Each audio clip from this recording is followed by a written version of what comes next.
Everybody, we are at the end. This is chapter 25, and today we're just going to look at how to present the material that you have been researching. So today we're going to look at reports and the process of communication. Now we'll probably finish up Tuesday. I have a few more slides that I'd like to show, but then Wednesday and Thursday of next week I want you to focus on getting all of your stuff finished and getting ready for the exam. So let's go ahead this morning and talk about how to present our research projects. Well, welcome back everybody, and today we are at the end of our textbook and the course. We're on chapter 25, and we're going to be looking today and possibly Tuesday, communicating research results, which is the generation of reports, whether it's written or oral. And what we want to focus on today is, after all the research that we've done, how do we get it across to the people? How do we make a compelling argument? How do we inform?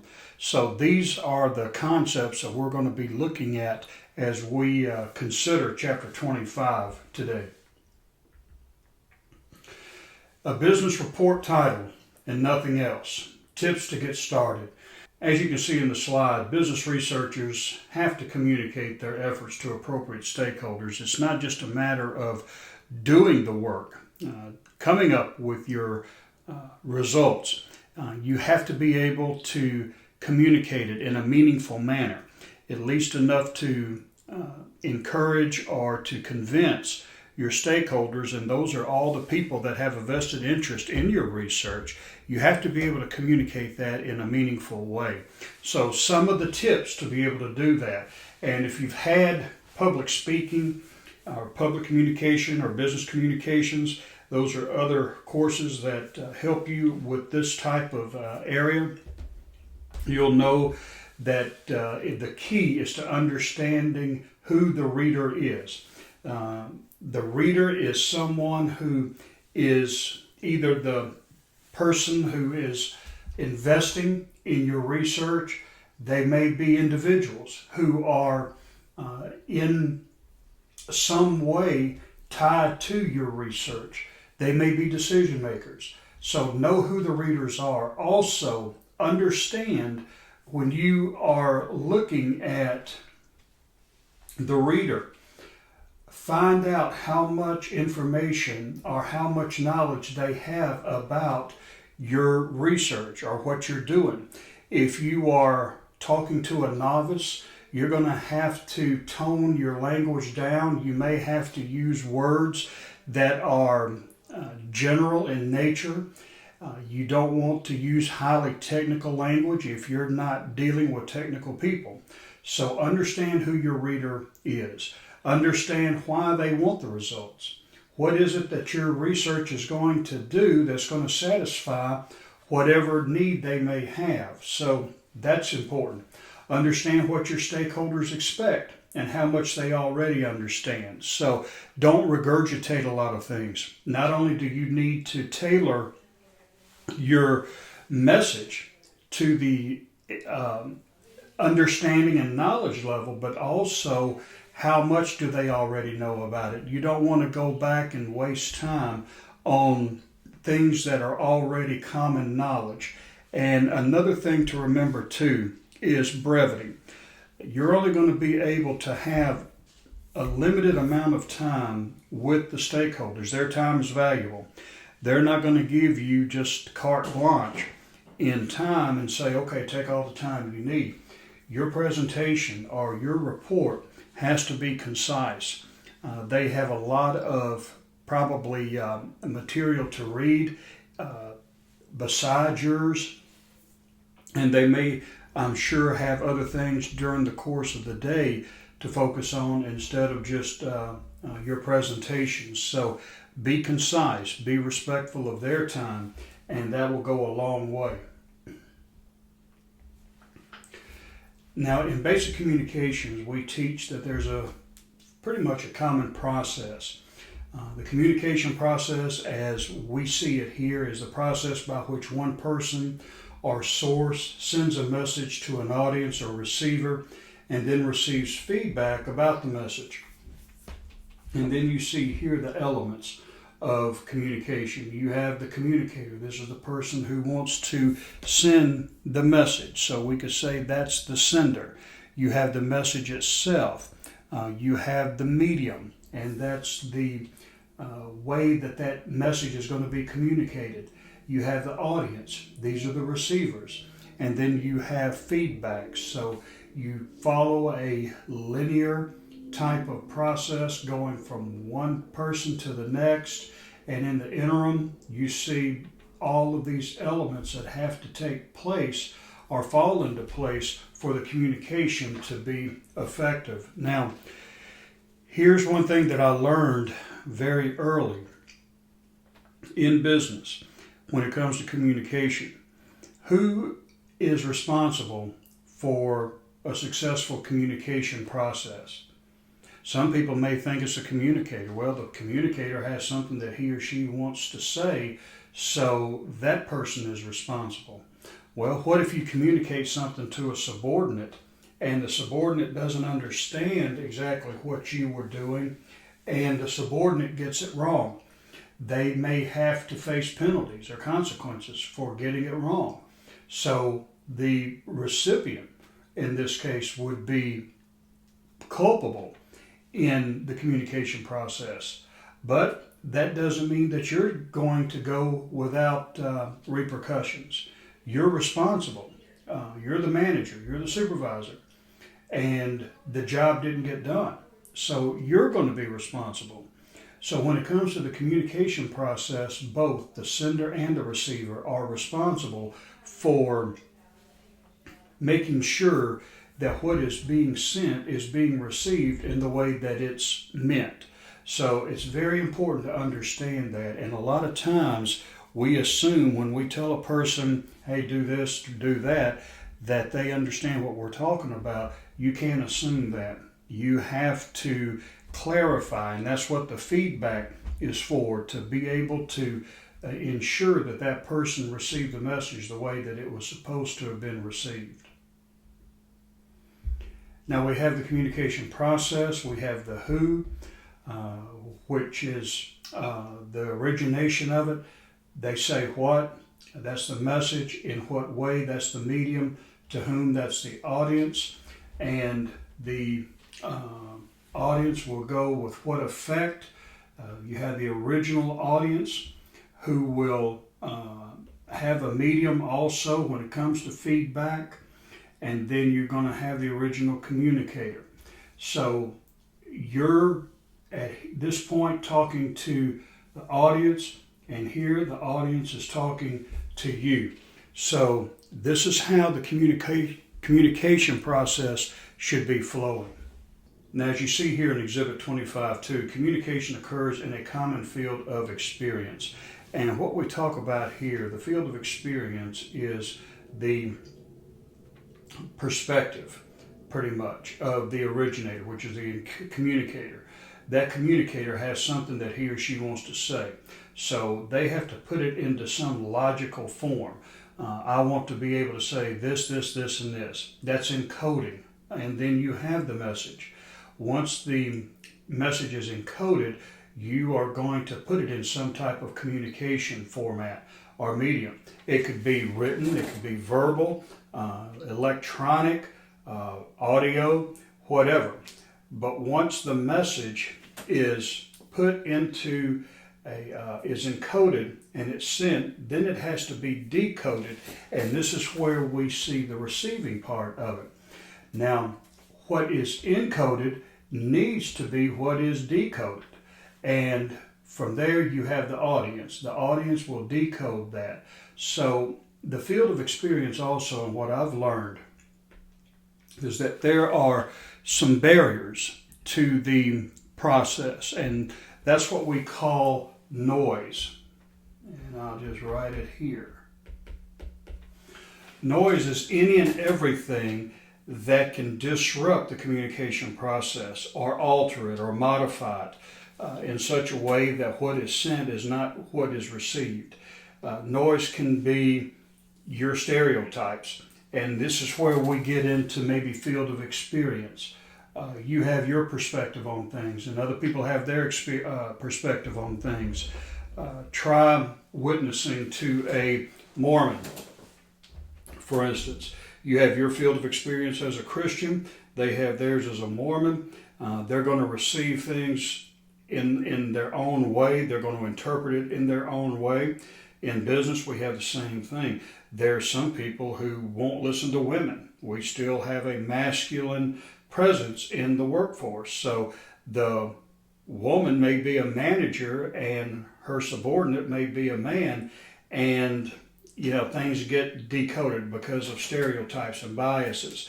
There's that type of noise. There's physical noise. The proximity of the place, the physical location of where the communication is sent can alter communications. So when you are looking at communicating to someone, make sure, and again, this is understanding your audience, but make sure you understand who it is you're talking to, and maybe some biases that you may have and that they may have that may prevent that communication from taking place. Now, the research report. It's an oral presentation or written statement of research results with strategic recommendations and conclusions to a specific audience. So this is everything wrapped up in a report, all your research and your findings and everything. It's directed to the client or manager who initiated the research, and it's usually given or supported by a formal presentation, which can be delivered in person or on the internet or whatever. But the research report is that culmination of everything that you've done, whether it's written or whether it's oral or electronic. This is what you have been tasked to do. This is what you found. These are your recommendations. And Exhibit 25.4 is just giving you a step-by-step systematic approach to the formal report, and within each step you have different elements that comprise it, and we'll talk about that here in just a minute. Now, here are the parts of the report. You should have a title page. Most of you in college, you know about title pages, so there's really nothing different from it. It may be a different format, but the title of the report should be a brief but complete indication of the purpose of the research project. You don't have to try to fit a whole paragraph of information in the title. Just put the title, be concise, but also be informative. Addresses and titles of the preparer and recipient, you can also put that. Also for whom the report was prepared, who prepared it, and the date of release or presentation. And these slides are pretty, like I said, straightforward. If you have done research and turned in research papers, you pretty much know how all of this will transpire and how to present it. But there are some things that are unique in a business report that you may or may not include. And one of them here is a letter of transmittal, and we'll have an example of that in the next slide. This releases or delivers the report to the recipient in relatively formal and very informal reports. You can do a letter of transmittal. It's just saying, here it is, pretty much, but you do it in a fancy, formal way. Letter of authorization approves a project, details who has responsibility for it, and describes the resources available to support it. Table of contents, that should be fairly straightforward, but you want to list all of the divisions and subdivisions on that. It's based on the final outline of the report, and it should include only the first level subdivisions. This is an example of a transmittal letter.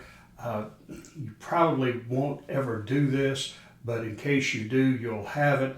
But this is what a transmittal letter looks like, and it's also kind of gives you an idea of what the contents may include. Now, how do we stack up? the value of SBA.gov. A lot of people will refer to Small Business Administration to be able to get some statistics. And one of the things that you want to do is find government pages that give indicators. If your research is comparable or is lined up with stats or research that the government has done, include it. This is what we see in our research, and it's also supported by other research done by SBA.gov, OSHA.gov, whatever. You have the summary, which just really wraps things up. You have also the body of the report. You have the introduction. Most of you already know what an introduction is. You have the body, which includes the research design, the sample design, data collection and field work and analysis.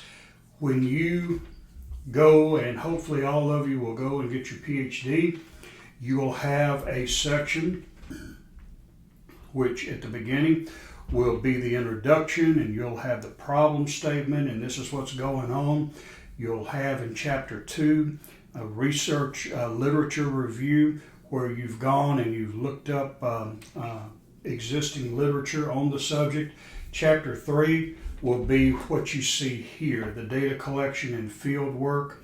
And then you'll have chapter 4, which gives the findings. And then chapter 5 will be your analysis. This pretty much goes along the lines of a dissertation. So the parts are all the same. The steps are pretty much the same. It's just what you put in it will be different. Conclusions and recommendations. This is where you, after the summary, this is pretty much the next step. This is what you need to do with the information that we've given you. And then the appendix, this is stuff that you would put at the end, charts, graphs, maybe, examples of models or whatever that you have found that you think are important to include in that paper. And here's just the outline of it. The abstract, which is just an overview. This is what we did. This is what we found. If they don't want to read the whole report, they should be able to look at the abstract and pretty much get the same information. The introduction, the background, again, literature review, your hypothesis, research methods, the results, discuss all of this stuff, and then give direction on what they should do next in addressing that issue. Your conclusion, then you want to include your references so that people can go back and look at it themselves, and then your appendices. And that's pretty much all there is to a research report. Now, it does sound fairly simple, but it can be complex and it can be very comprehensive. It just depends on what type of research you're doing and what the stakeholders want. But the bottom line is to be able to tell the stakeholder, this is what we've done based on our initial agreement, and this is what we found. These are our recommendations, and these are the steps that you need to take afterwards. Today we took a look at the communication process, and folks, I can't emphasize this enough. Your material, your work, your research, all of the time and money and investment that you have put into finding out whatever it is that you're researching can all go down the drain if you can't communicate it properly or present it properly, at least enough to be able to convince your stakeholders and those who are your potential clients. So today we're going to we have taken a look at the process of communication, the concept of noise, and how your communication can be miscommunicated. It could be misunderstood based on the perspective of the sender and the receiver. So we've got a lot of stuff that we've covered today, but take it to heart, remember these things, and we'll see you next time.